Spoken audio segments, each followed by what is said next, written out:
Okay, everybody, we're back with another super special guest. Today, we're joined by pro bare knuckle boxer, former MMA guy, Ultimate Fighter alum.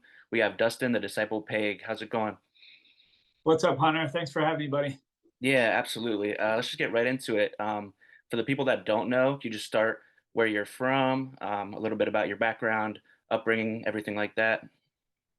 Yeah, man. I'm Dustin, the Disciple Peg. I've been fighting for 18 years, so it's been a long time for me. Body's definitely feeling it. Yeah, I started it with mixed martial arts. My first fight, I think, was in 2005. Just worked up a pretty impressive amateur career, and then went pro, I think, in 2008. Mm, And then obviously my goal from the beginning was to get to the UFC. mhm, At 11, I made it onto the Ultimate Fighter season 14.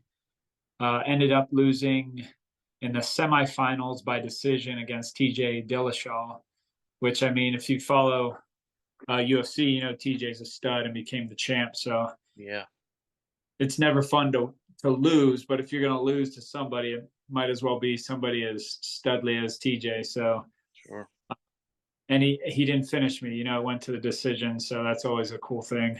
Mm, So I guess UFC was impressed enough to sign me, and I had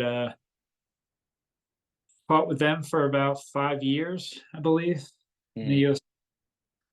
Once I lost my contract with the UFC, I did some smaller promotions, and just didn't really have that drive and that hunger. You go from the NFL of mixed martial arts to mm, then, not that, I look at myself as, better than anybody, but when you get to that high level, your dreams and your goals, and then you get back down to something smaller than that, it's not the same. So I kind of lost my drive in MMA. sure. I, I had a little layoff, and then my buddy Johnny Bedford from my team on the Ultimate Fighter, I saw he posted something on Facebook about this new promotion, BKFC, that he was fighting for, and this was in 2018. Mm, I messaged him. I'm like, "Whoa, what is this? It looks like bare knuckle boxing." He's like, "That's exactly right." uh, he said it's this new promotion that just got sanctioned. They're like the first legally sanctioned bare knuckle boxing since, I don't know, 1800s or whatever. I said, "Dude, I want in." He's like, "Oh yeah, man, this sport was made for you." mm, So, took a little bit to get in, but I fought Jake Young in, what was it, 2021 or 22. I'm horrible with dates, but yeah, a few years ago, I had my BKFC debut and I fell in love with the sport. So I'm going to be doing this as long as I can. I yeah. love it. Nice. Let's just backtrack a little bit. I think we're from a similar area. I'm from like Central PA, Harrisburg-ish. So I think you're from there also. Yeah, I was born and raised I was born in Harrisburg. Mm, Uh, my family moved to Virginia Beach between grade 4 to right when I was starting high school again. We moved back to Harrisburg. mhm. So I went to Central Dauphin East High School my whole high school career, and then graduated from there. So yeah, I'm currently living in Carlisle, but yeah, I'm a Oh, Harrisburg. yeah, no, super close by. I'm still in the area, so that's awesome. And then just how did you initially first get into combat sports at all? So I always enjoyed fighting. I mean, I would street fight every other weekend in high school, and it wasn't. People were like, "Man, like, did you have a lot of enemies?" Not at all. I would just fight with my friends. Like, if my friends didn't want to fight, I would do it, or if they had a fight and everybody knew like that friend cannot fight, like, dude, he's gonna get his ass whooped. So I would always tag along and usually ended up being the one that actually fought.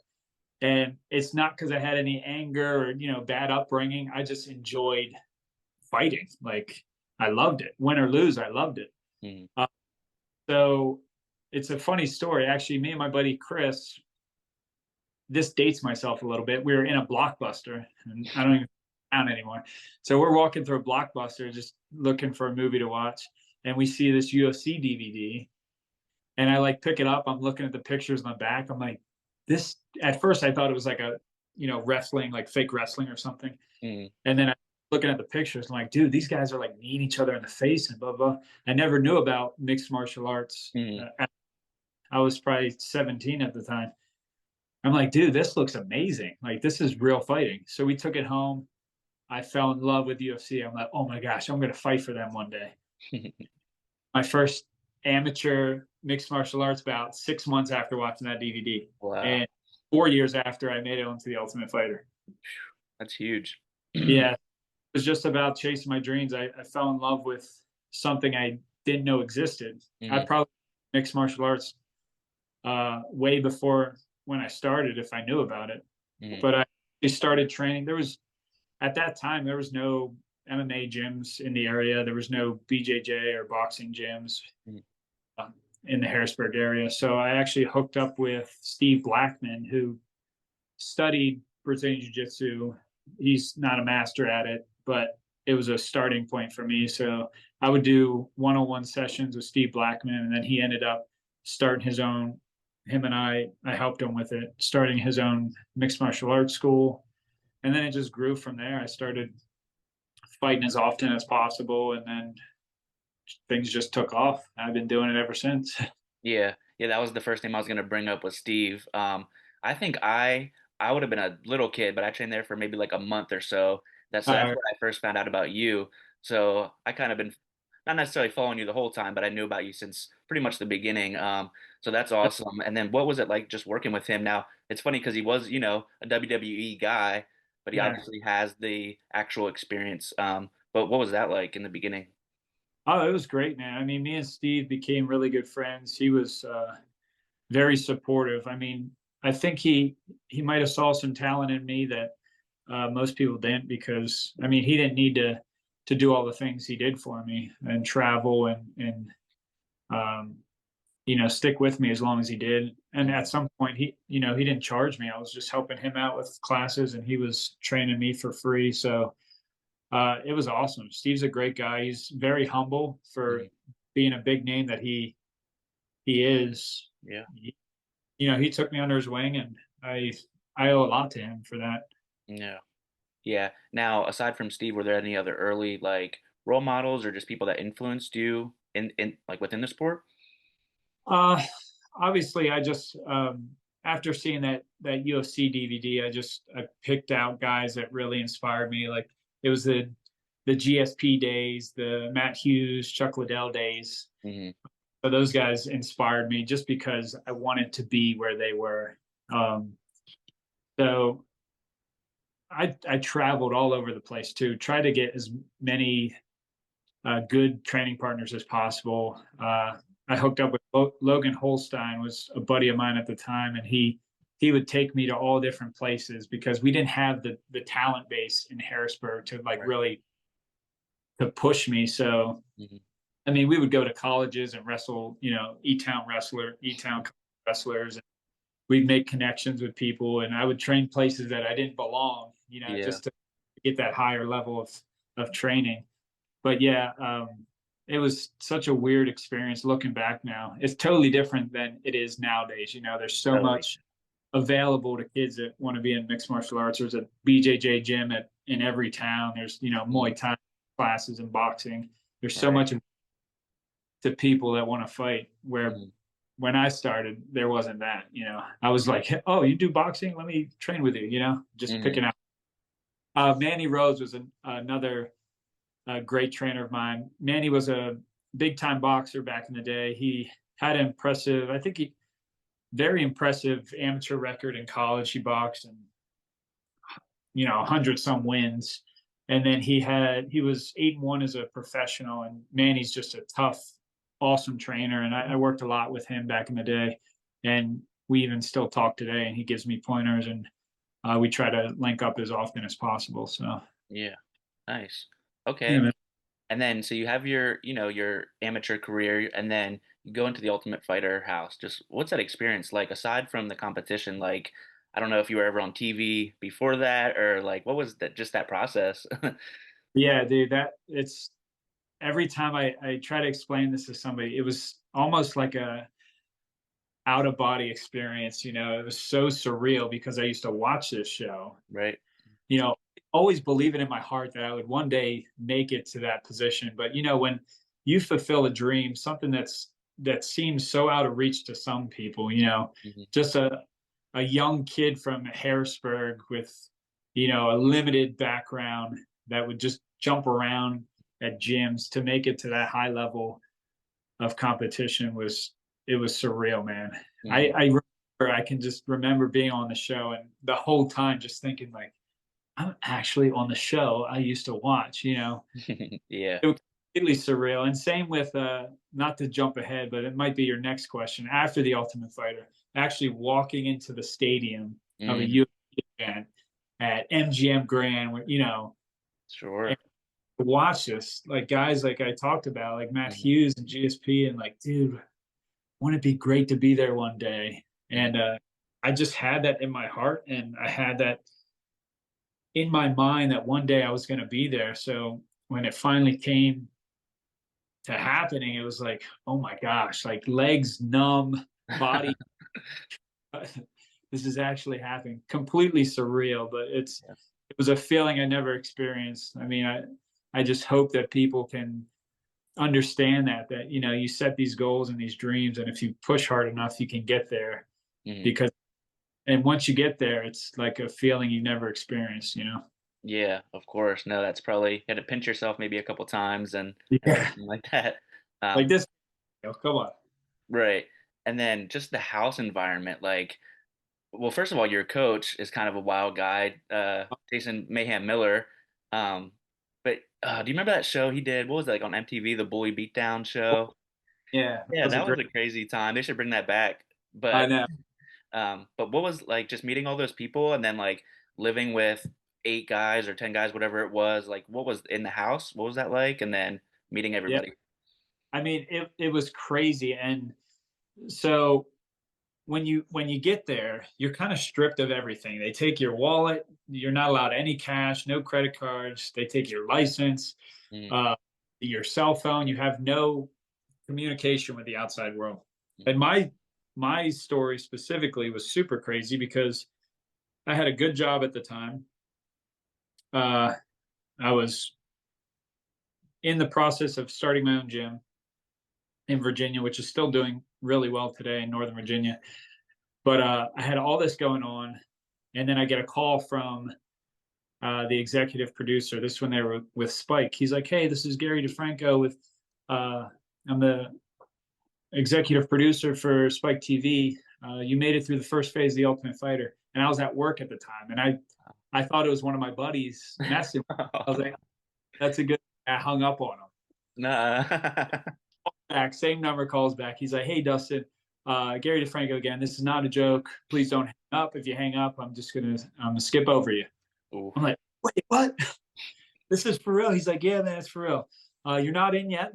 You passed the first phase, and we're gonna fly you out to Vegas. You got to do a lot of medicals, all this stuff, and then there's another interview process you got to go through." Mm, I'm like, "All right, man, I'm in." So I I go out.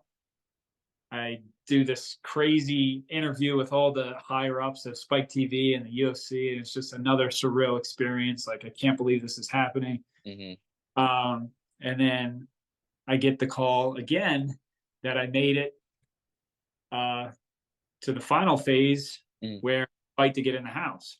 mm. And at this time, I said uh, the date I was leaving was 6 days after my wedding. Oh, So wow. we had my honeymoon. Had a good job, like I was saying, and I was enrolled in school online full time. Mhm, So in order to do this, I had to cancel my honeymoon, quit my job because I was going to be gone for 7 weeks, no contract, and I had to withdraw from school for the same reason. And all of that just to fight to get in the house. So if I would have lost my fight, I would have came home the next day to no canceled honeymoon, no job, and no school. So it was the great. biggest faith I had to do. And my Yeah. wife completely supportive.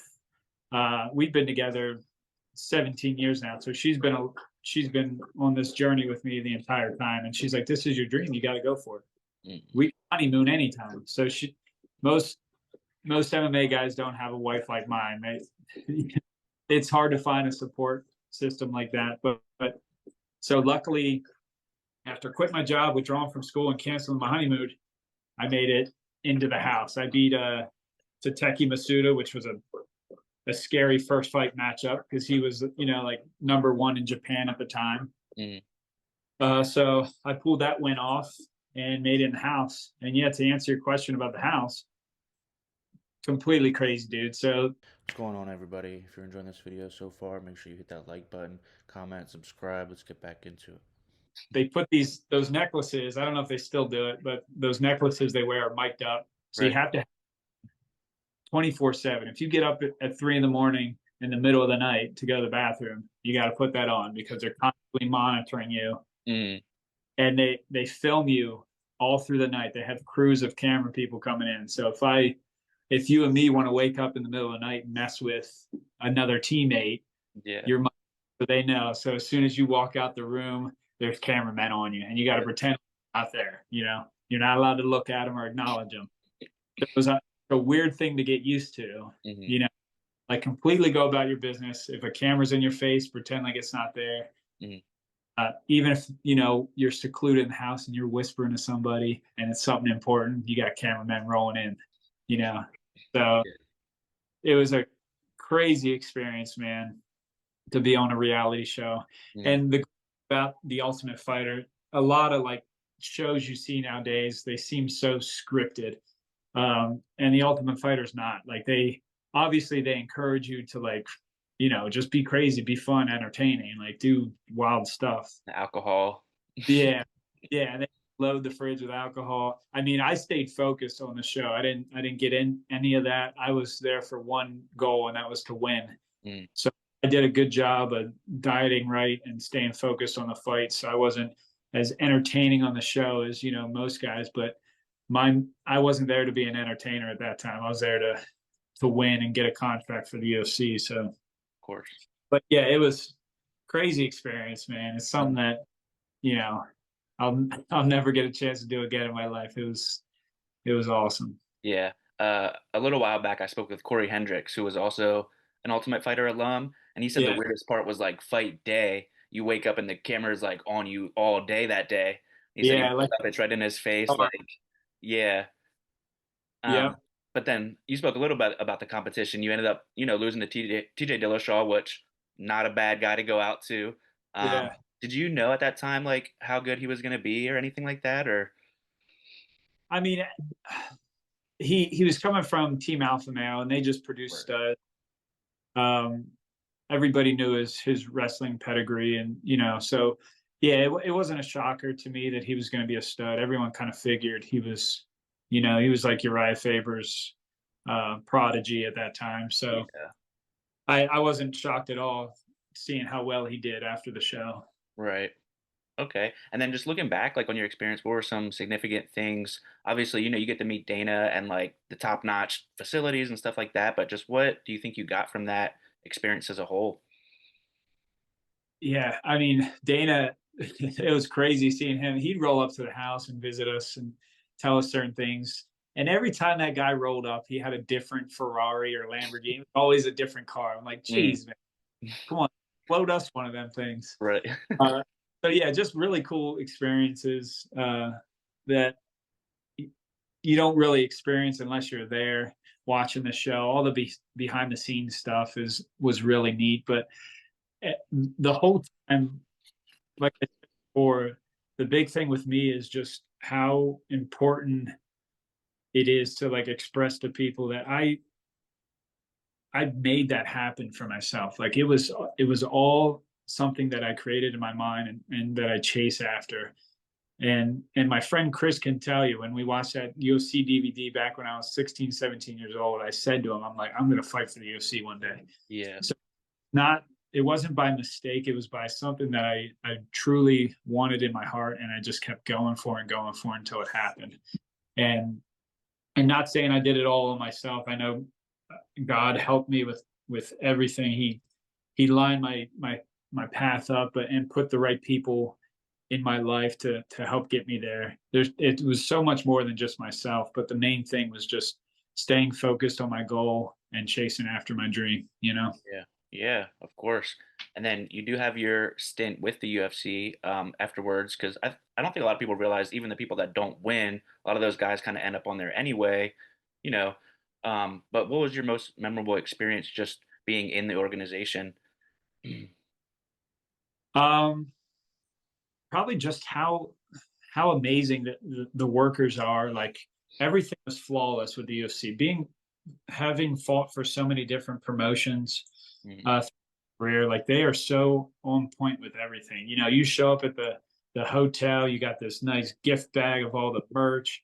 You got your itinerary of just everything you're going to be doing and the exact time you're going to be doing, and even fight time. You know, I've been to so many fights. You're like, oh, you're next, and then you get flipped on the card, and then you're like, you're supposed to be walking out around 9:30, and you walk out at like 2 a.m., and you're like, oh my gosh, Yeah. UFC spot on. Like Mhm. they'll be like, hey, you're walking out at 7:04 p.m. and 7:03. You know, Burt Watson will come back. We rolling, baby.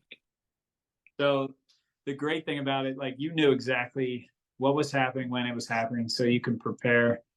So I miss that. That was really awesome. And just a well-oiled machine, and it's funny because like something like fighting can be probably super janky, like the spectrum is so big, you know what I mean? Yeah, So I'm sure that's amazing to see. dude, I fought on cards before. I forget what promotion this was for, but I was the main event for something in Virginia. It was an outdoor event, my first outdoor event. So they had this cage. It was the middle of summer, so it was like 98 degrees, like 1,000% humidity, and big cage underneath like a pavilion thing. And they had us warming up in like these wooden shacks that were like a sauna. And I was the Mhm. main event. So I didn't end up walking out. So I was there at 3 p.m. and I didn't end up fighting till like 1 o'clock in the morning. That was the first fight of my life where I'm walking to the cage and I was like, I do not want to be here. I Mm, was dehydrated. I was exhausted. I was tired. It was miserable. Yeah, yeah. I ended that fight and I didn't even care. I'm like, I just want to go home. This is ridiculous. Mm, It was horrible, man. yeah. So that I've been to the worst and I've been to the best, and it's been a crazy ride. But Yeah. And then you spoke on it a little bit earlier, how it, falling from the UFC kind of kills the motivation a little bit. But like, what made you transition to bare knuckle? Like, I look back on your MMA record, and you do have a significant amount of like submission wins. So yeah, I feel like that might be surprising to some people that you went with just the boxing route. So what made you choose that? I do have a lot of submission wins. It would, but if I had to choose, I would always stand and bang. And typically, the guys that I submitted, I would either knock down and then submit. Mm, But if I had a choice, I would always just stand and bang with somebody. yeah. Um, that's that's like what I enjoy the most. Hmm. I feel like I possess most of my talent is my hands. So it's just like a perfect fit for me. Hmm. And then just adding the bare knuckle factor to it just makes it the most badass thing in the world. Hmm. So Yeah. And then let's just recap that last fight a little bit. It's almost 2 weeks out now. I saw you did some other media stuff. You just keep describing it as a war. That's definitely what it was. Looking back now, a couple weeks out, how do you feel like was did it go kind of how you were hoping, how you planned? Like, uh, not exactly how I was hoping. I definitely always want the finish. You know, it's and especially to a guy like Joe Elmore who hasn't been finished in BKFC. It would have been great to put a stop to him and finish him with a TKO or KO. But in my heart, I was expecting that it would go the distance. I was prepared for just a war going all rounds.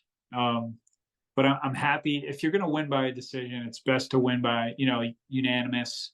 All three judges gave me every round, so that's a little easier to take than a split decision where some people saw it one way, others saw it the other way.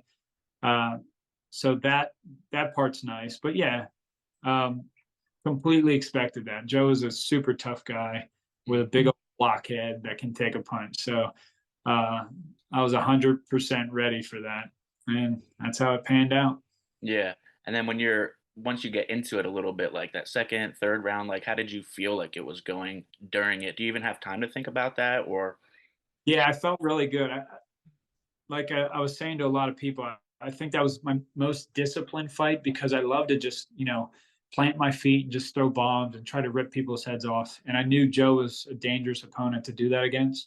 Sure. Uh, so, like I said, my trainers, my cornermen were just staying in my head, like, listen, dude, don't stand and bang with this guy, stick and move.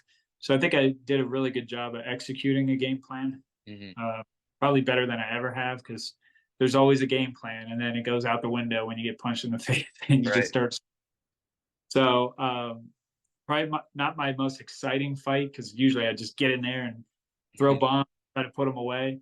Hmm. Uh, but as far as a technical, smart fight, I think I did a good job of executing the game plan. Yeah. No, that was great. I was on the edge of my seat the whole time. I was like, that was probably like, I was so nervous for it for you, because he was throwing hammers like the whole time, and it's like, is this a guy ever gonna not throw a bomb? Like, Right. but But that's why he's so dangerous, because at any point he can catch you with one of them bombs and put you to sleep. So, yeah, but I got a tough chin too. I tell everyone I take a licking and keep on ticking, but it only takes one good shot. Any human can put down another. So yeah, of course. Now, you said a little bit about the technical advice or the advice you get between corners. Do you prefer like technical advice between rounds, or are you like a motivation guy? I like a little bit of both. I mean, if there's something that is being seen that I'm not picking up, like if he's catching me with something, or if I'm dropping my hands and he's capitalizing, small advice on that and like, hey, listen, you're getting caught with this, keep your left hand up, or Mm, change the angle, blah blah blah. That's great, but I do love a good motivational, like, listen, dude, you're a dog, come on, this is yours, finish him. Like, mm, that always hypes me up because you get emotional, in those fights, and to hear like emotion from your friend and your corner just really hypes you up. Like, yeah. even I'm small, like, dude, I'm so proud of you, dude. You're killing it. Get him. Like little things like that really hype me up. And that's why a lot of times I'll have a good technical coach in my corner, and then I'll have a friend. I always like having a friend in my corner Mm, or a training buddy that I'm always with that doesn't even have to say much about the fight. Just his presence there really motivates me, to do well. mhm. Yeah. Now, some guys like Mike Perry, did you ever think about having your lady in your corner or anything like that? I think that's kind of wild, but Yeah. And Joe Elmore always has his wife in his oh corner. yeah. I don't know. Obviously, I love my wife, and I love that she's supportive, but I don't think she can take it. I think it would be too much anxiety on her. So I'd be thinking about like what she's feeling at the Oh moment. yeah. Like for my BKFC fight, she's watches from the hotel room, which Mm, it gives me comfort because she's not out in that crazy crowd, and people saying crazy things because she's a fireball. She somebody talking trash over me, she's gonna be like, "What'd you say?" yeah. It's a lot of stress off me to know she's safe back in the hotel room. She's still watching, and Mm, I can go right back to her after the fight. So I don't know. I think it put too much pressure on me to have her in there, and it definitely put too much pressure on her. So yeah, that would be super intense. yeah, we probably won't ever have her in my corner. Yeah, no, that's probably a wise move of you. Yeah, But just like looking forward, what's next? Who do you want next? Like, what's that look like? And then, where do you go from here? yeah, man. Obviously, there was a lot of talk about the title fight next for me, so that's exactly what my goal was coming into this. Um, and I've said it many times before. Anytime I get involved in something and I'm passionate about something, I always want to be the best at it. Hmm. Um, I mean, it's not. I wouldn't say it's stupid, but some people have different goals. Maybe some people just want to do this as a bucket list, like so they can say, "Yeah, I was a professional bare knuckle fighter." But when I get in something, I want to be the best at it. So as soon as I had my first BKFC fight, I'm like, "All right, I'm getting this title." So Mm, that's been mine since day one with this promotion. So, and like I said, they were talking me up for the title fight. So I'm hoping that's what gets offered next. yeah. Um, I got to heal up. I do have a shoulder injury that I'm working on getting fixed. Regardless, I'm going to get a shot at that title at some point, and Mm, the goal is to bring that gold strap home. yeah. What are your thoughts on the current champ? I think he's a lot like Joe Elmore. I think the same game plan beats Gogo. Um, I think Gogo's a little faster. He's less telegraphed with his punches, so I'd have to be really sharp and moving quick, angling out. And obviously, he possesses a lot of power, but I think he's pretty much a similar version of Joe Elmore. Yeah. Um, and I've said in other videos that I think Rico Franco, who's also, I would say, top five, top three fighter in the welterweight division for BKFC, and I think he possesses more talent Mm, and would be a tougher fight than Gogo. mm. But we'll see. I mean, I'll fight either one of those. Dude, I don't know if you watched my last interview. I did. There's a gnat in there With too, right? we have a bowl of fruit here, and I think these little Uh, guys. Somebody's This gonna have to little clip. bunny, and I should give him a name, and then he makes his appearance for my video. Yeah, like a special But guest. yeah, I'm gonna take whatever BKFC offers me. I'm hoping it's a title fight.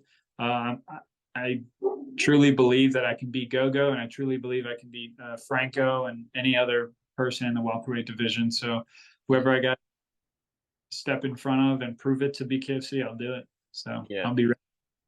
I like that they do every 10 pounds. I always thought MMA should convert to that.